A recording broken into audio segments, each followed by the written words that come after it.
Բարի լույս։ Այսօր հոգևոր նախաճաշը սիրելիներ աղոթքի մասին է։ Տեսել եք, չէ՞, մարդկանց երբ ասում ես, որ աղոթիր, որպեսզի ինչ որ մի արդյունքի հասնես հոգևոր առումով եւ քո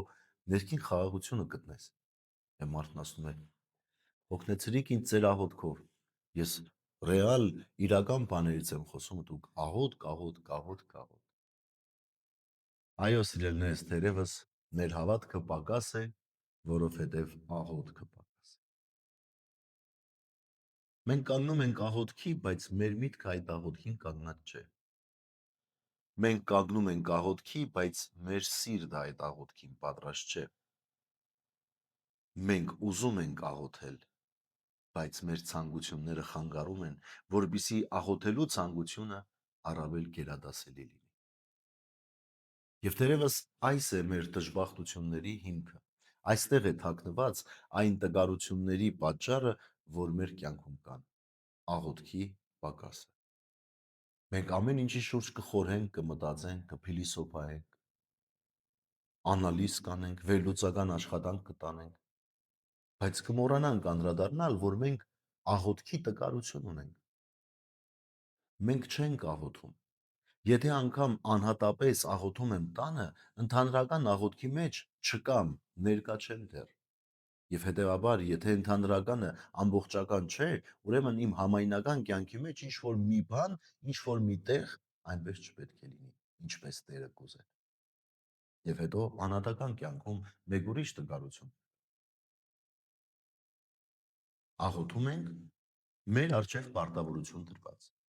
Ասում ենք, որ դե որոշել ենք, որ ամեն օր պիտի աղոթենք, դրա համար աղոթում ենք։ Եվ շատ դեպքերում անգամ գրաբարով արտահայտված տերունական աղոթքը այդ պահին դառնում է մեզ համար անճանաչելի եւ անհասկանալի։ Ուղղակի գործողություն, որ մենք արեցինք խոսքի միջոցով։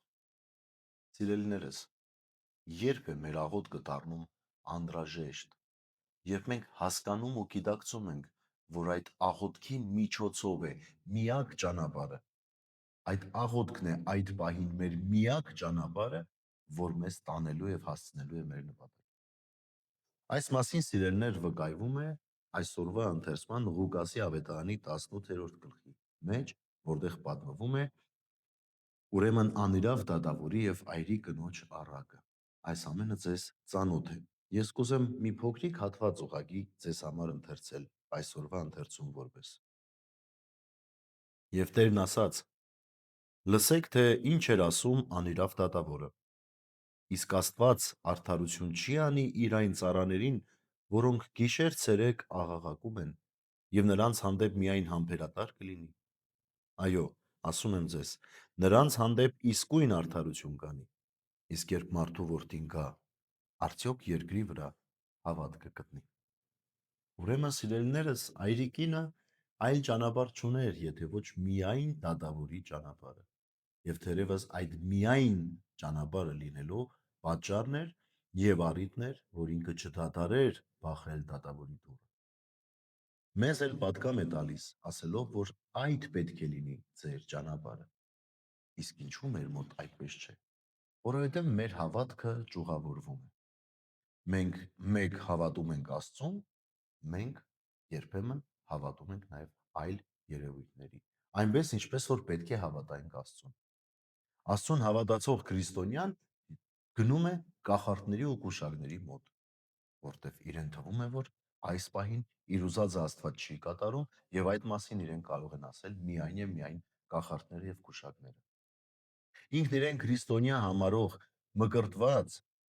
անձը երբեմն մոռանում է եւ դիմում է հաղթագուշակների, կոֆեի, սուրճի բաժակ նայողների եւ մնացած այլ երևույթների։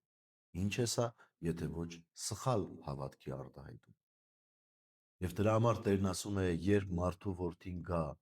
արդյոք հավատք կգտնի երկրի վրա։ Ուրեմն մեր աղոթքը դառնում է զորավոր, մեր աղոթքի ճանապարհը դառնում է ավելի լավը, մեր կյանքը դառնում է ավելի լավը,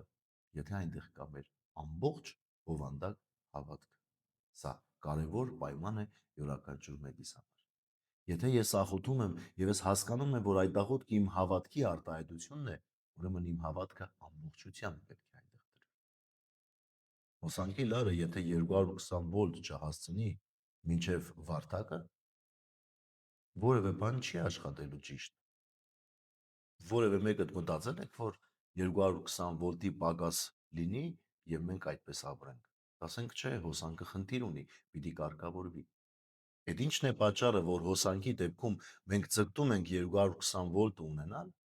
բայց աղոթքի դեպքում ընդունում ենք 90, 100, 50 վոլտի արկայություն։ Դա բարձ օրինակներից մեկն է։ Այդ ի՞նչն է պատճառը, որ երբ փորձում ենք ձեռքի ուժը ինչ-որ միտեղ կիրառել ու հասկանում ենք, որ առավել ուժ է պետք, մենք առավել ներդրում ենք անում այնտեղ ուժի առումով։ Բայց աղոթքի մեջ չենք հասկանում, որ մեր ամբողջ ուժն է պետք, մեր հոգևոր ուժն է պետք, որ թաքնված է կամ ամփոփվում է մեր հավատքի մեջ։ Այնպես որ սիրելիներս, այսօրվա հոգևոր նախաճաշի մեր պատկանը այս է, որ աղոթենք, աղոթենք հավատքով։ Մեկի համար ծիծաղելի կարող է լինել աղոթքը, մյուսի համար անհասկանալի, երրորդի համար անընդունելի, բայց ո մեզ համար, քրիստոնյաներիս համար, գիտենք ինչ է աղոթքը։ Աշխարհի ամենաբարդ գործողությունն է, որտեղ միտքը, սիրտը եւ հոգին միանում ու դառնում են մեկ ամբողջություն, ցանկություն բերելով Տիրոջ հետ շփվելու, հաղորդակցվելու հավատքի ներկայության մեջ։ Խոսեք Տիրոջ հետ, աղոթեք հաճախակի, սրտանց աղոթեք, եւ Տերը, որպես արդար, չպիտի ուշացնի ձեր աղոթքը լսել եւ ընդառաջել ձեզ։ Ես ձեզ մաղթում եմ բարի եւ խաղաղ օր։ Աստված օրհնի ամենքիս։